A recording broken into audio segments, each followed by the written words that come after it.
After 15 years of being a LEGO fan, I recently bought my very first UCS LEGO set for investment. I found the UCS gunship on a pretty good deal from Amazon, so I went for it. And within about a week, something else crazy happened to me was that I saw not one, but two UCS LEGO Star Wars sets posted for sale on Facebook Marketplace at very good prices. So while my main business stream is buying sets that are about to retire, I do sometimes delve into used sets. I really do feel that buying these two used UCS sets has given me a whole new level of appreciation for UCS sets as LEGO Star Wars investments. So today we're going to be talking about 5 things you may not know about investing in LEGO Star Wars UCS sets. So the first thing you might not realize is that these sets have a really large box, as in half as big as me. This set is also 27 pounds in its box. This large size and weight is really going to affect how much money you can make when you're selling these sets online. It is true that only the larger UCS sets have these huge boxes. Sets like the A-Wing and the Luke's Landspeeder come in a much smaller box that I think is the same size as the Bookshop and some other common large LEGO sets. This is the Star Destroyer box.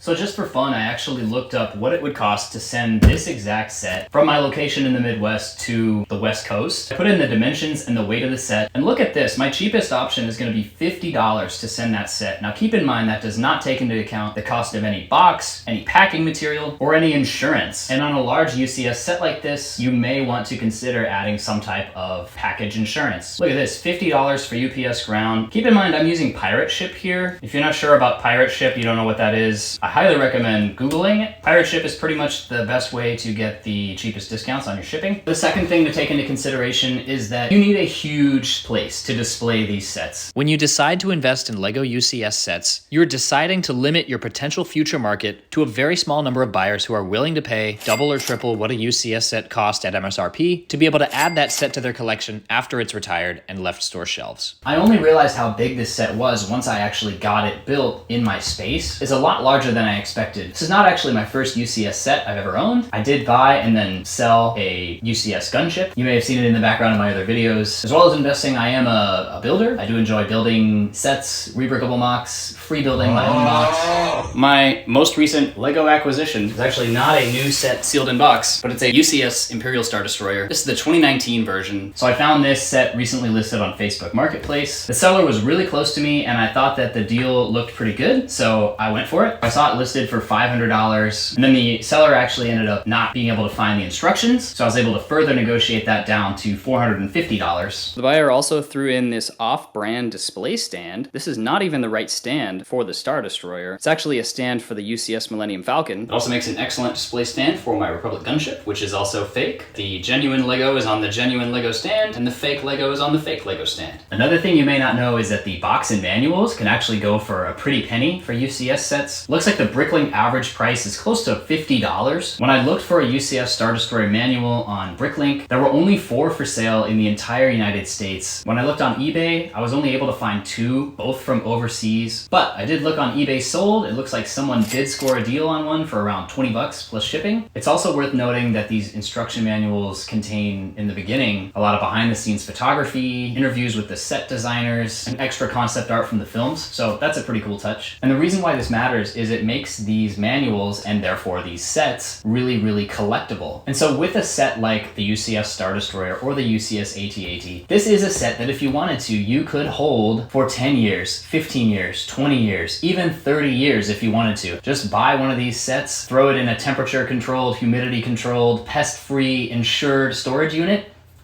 add it to your retirement fund and you're good to go. Now bear in mind that most of the time you're not going to want to hold LEGO sets for that long because frankly they can just get damaged if the conditions are anything but perfect. Sometimes temperature or a change in humidity can pop the seals on your sets. You'd want to make sure there are no pests. You'd want to make sure it's not a fire risk. If you're in a basement or if you're storing your sets in a basement like I know a lot of people do, you'd want to make sure there's not a flood risk. There's also natural disaster risk. This may seem like almost a ridiculous statement, but it really is true. If you live in coastal Florida, you may not want to be stacking up UCS sets in your basement. The fourth thing to consider when investing in LEGO Star Wars UCS is that these are likely to be premeditated, very well thought out purchases, most likely by a well-educated buyer who may even have done some of their own price homework to know what's a good deal and what's not. I'm pretty sure that anyone buying a UCS Star Destroyer right now for over $1,200 isn't just doing it on a whim. You're going to want to keep the boxes very nice. And this leads us to point number 5, which is that UCS sets will generally be a longer hold than an equivalent Star Wars playset. UCS sets can have somewhat of a slow start to their price increase, but rest assured if you keep it around for 2, 3, 4, 5 years, you will definitely start to see significant price appreciation on your UCS sets, pretty much no matter what they are. You may have to wait closer to 3 years, 4 years, 5 years, or even longer to fully realize a good ROI on your UCS sets. However, the flip side of this is that while you may not be making as great of a return percentage-wise, the amount of money is going to be a lot higher. When you're dealing with sets this large and sets where the box condition can make up such a profound amount of value, you definitely want to take precautions to make sure that you are storing your sets properly, shielding them from damage. You want to avoid stacking your LEGO sets, especially heavy ones like this 27-pound Star Destroyer. A little bit of stacking is okay, depending, but as a general rule, you want to avoid stacking sets. Like I said, you do have to worry about humidity as well as potential water damage. Another thing to keep in mind is that these sets, once they're built, are subject to sun damage, especially with colors like light bluish gray or like the white on the Republic gunship. You definitely want to keep these sets out of direct sunlight, out of windowsills, if you're going to build them and keep them built. I don't personally invest very much in UCS sets, but there are a couple sets in the current lineup that I will definitely be watching closely. The best tip I could give for storage of UCS sets is to keep the original box that LEGO sends you the set in. That's a custom sized box that perfectly fits that set. And if you get rid of that box, it can actually be kind of hard to find a box that fits those exact dimensions. So the easiest thing is just to keep the one that is sent originally. If you enjoyed this video, please subscribe to the channel. Leave a comment down below letting me know your thoughts. You could also check out my recent video on every LEGO Star Wars set retiring in 2023, including one UCS set. Peace out, everybody.